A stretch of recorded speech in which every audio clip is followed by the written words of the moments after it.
น่ารักจังไม่เคยมีใครน่ารักเท่ากับเธอเจอกี่ครั้งก็ยังละเมอยากมีเธอได้ทุกอย่างให้ฉันรักได้ป่าใครจะน่ารักเท่ากับเธอหาให้ตายก็หาไม่เจออยากขอเธอแค่สักอย่างให้ฉันรักได้ป่าฉันไม่เคยจะเศร้าเลยเวลาเธออยู่กับฉันก็แค่อยากเมารักอยู่กับเธอทุกวันยิ้มกันแบบนี้ตลอดไปได้ไหมชีวิตมีครั้งเดียวอยากทำให้สดใสน้องแก้มกลมเธอเป็นคนนิสัยดีถ้าจับใครอยากจับเธอเป็นคู่ก็เรียน I'm so happy we war อธิษฐานทุกวันขอเป็นคนสำคัญได้ไหมเธอจะมองฉันคนเดียวไหมนะเจอใครๆเธอก็ชมไหมนะจริงดิเอายังไงดีเชื่อดีหรือเปล่าYou so cute เวลาอยู่ยิ้มคนอะไรน่ารักซะจริงอยากได้เธอมาแนบแอบอิงใกล้ๆไม่เคยมีใครน่ารักเท่ากับเธอเจอกี่ครั้งก็ยังละเมอยากมีเธอได้ทุกอย่างให้ฉันรักได้ป่าใครจะน่ารักเท่ากับเธอหาให้ตายก็หาไม่เจออยากขอเธอแค่สักอย่างให้ฉันรักได้ป่าเธอเคยมีแฟนมาแล้วกี่คนแต่ฉันก็ไม่ได้สนใจเคยมีแฟนเป็นตัวเป็นตนแต่ก็ไม่ลงเอยเท่าไรโอเคเธออย่าเพิ่งแปลกใจรักที่ฉันมีไม่ได้มีแต่ใครฉันเป็นคนดีไม่ได้มีฤทธิ์เดชให้เธอคนดีให้เป็นคนพิเศษเป็นเล็กตารีจะมีรักก็เธอดันถูกสเปคโดนใจผมนี้ครับรักได้ไหมให้ผมรักได้เปล่าแต่เธอไม่ว่าอะไรผมได้เป็นเจ้าบ่าวตัวเล็กๆแต่ผมยาวปะทุกครั้งที่เจอกันมันทำให้ผมประมาทเธอจะมองฉันคนเดียวไหมนะเจอใครๆเธอก็ชมไหมนะ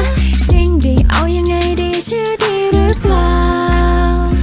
You so cute เวลาอยู่ยิ้มคนอะไรน่ารักซะจริงอยากได้เธอมาแนบแอบอิงใกล้ๆไม่เคยมีใครน่ารักเท่ากับเธอเจอกี่ครั้งก็ยังละเมอ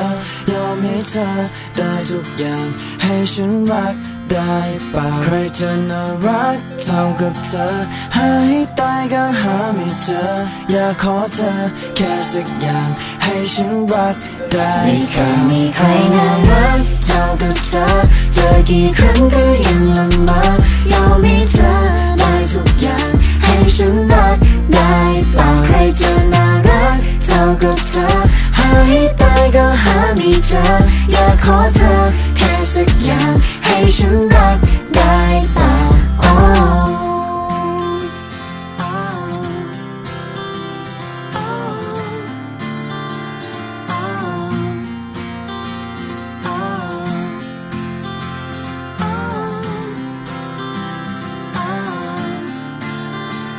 ให้ฉันรักได้เปล่า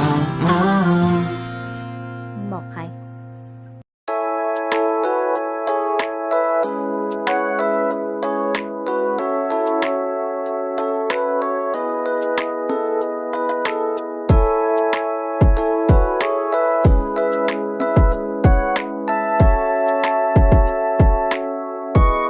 ลองคิดถึงดูสักครั้งถ้าพี่ยังไม่มีใคร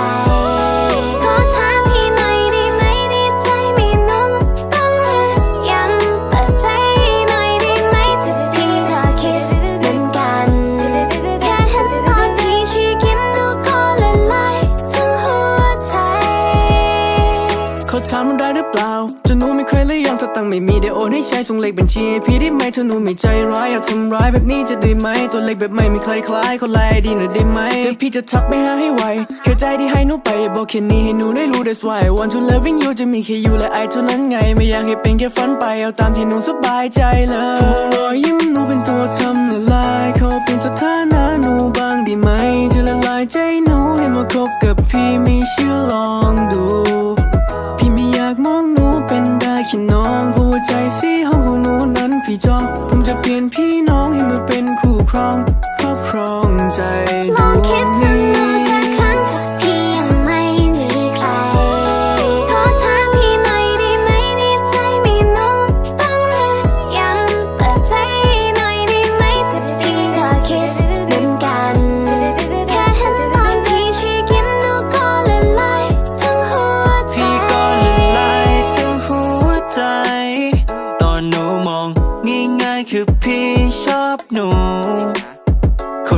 จองอย่ายิ้มให้ใครได้ไหมเก็บไว้ให้พี่ได้ไหมมันคงจะดีใช่ไหมถ้าโนกับพี่คิดเหมือนกันเด็กอ้วนมันดูไม่ดีงั้นเป็นเด็กพี่ได้ไหมเบื่อไหมที่ต้องทนเหงามาเป็นแฟนเราก็ได้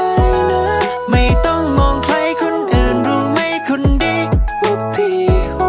ในใจก็อยากจะคู่เธอไปทุกที่แต่ไม่กล้าบอกลองคิดถึงดูสักครั้งถ้าพี่ยังไม่มีใครขอถามพี่หน่อยได้ไหมในใจมีน้องบ้างหรือยังเปิดใจหน่อยได้ไหมถ้าพี่ก็คิดเหมือนกันแค่เห็นตอนพี่ชี้ยิ้มหนูก็ละลายทั้งหัวใจแค่เห็นตอนที่หนูยิ้มพี่ก็จะตายแล้วได้โปรดรู้ไว้ใจพี่ละลายแล้วไม่ว่าจะเช้าและสายแล้วมันก็เห็นหน้าเธอคนน่ารักชิบหายกว่าใครที่เคยได้เจอแล้วบ้านหนูอยู่ที่ไหนจะรีบไปให้ไวจะบอกว่าชอบแค่หนูและชอบจนเกินห้ามใจและสวัสดีครับพ่อตาสวัสดีครับพี่คิดถึงหนูเสมอแต่พี่ยังไม่มีเบอร์วันไหนที่ไม่ได้จะรู้ไม่มีใครเขาแอบเบลอมองหน้าหนูคิดทีพี่เองก็แอบเขินนั่งฟ้าหรือคนไม่รู้จะไม่น่ารักเหลือเกินลองคิดถึงดูสักครั้งถ้าพี่ยังไม่มีใครขอถามพี่หน่อยได้ไหมในใจมีน้องบ้างหรือยังเปิดใจหน่อยได้ไหมถ้าพี่ก็คิดเหมือนกันแค่เห็นตอนพี่ชี้ยิ้มหนูก็ละลายทั้งหัวใจ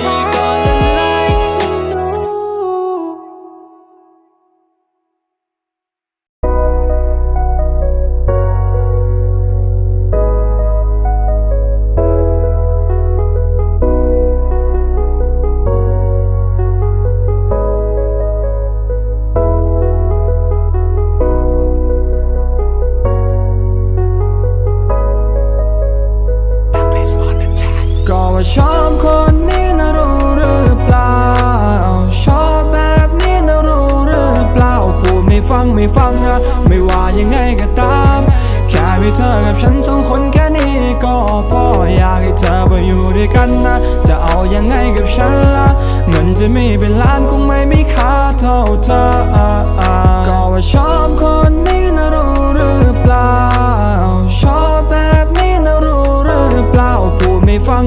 นะไม่ว่ายังไงก็ตามแค่มีเธอกับฉันสองคนแค่นี้ก็พออยากให้เธอไปอยู่ด้วยกันนะจะเอายังไงกับฉันล่ะเงินจะมีเป็นล้านคงไม่มีค่าเท่าเธอชอบเธอมันนานแล้วรู้ยังเธอน่ะรู้ยังคืนนี้เป็นไงเดี๋ยวรู้กันเดี๋ยวก็รู้กันก็ไม่ได้เจ้าชู้คุณรู้หรือเปล่า sorry นะยูขอโทษอีกทีแต่ต่อจากนี้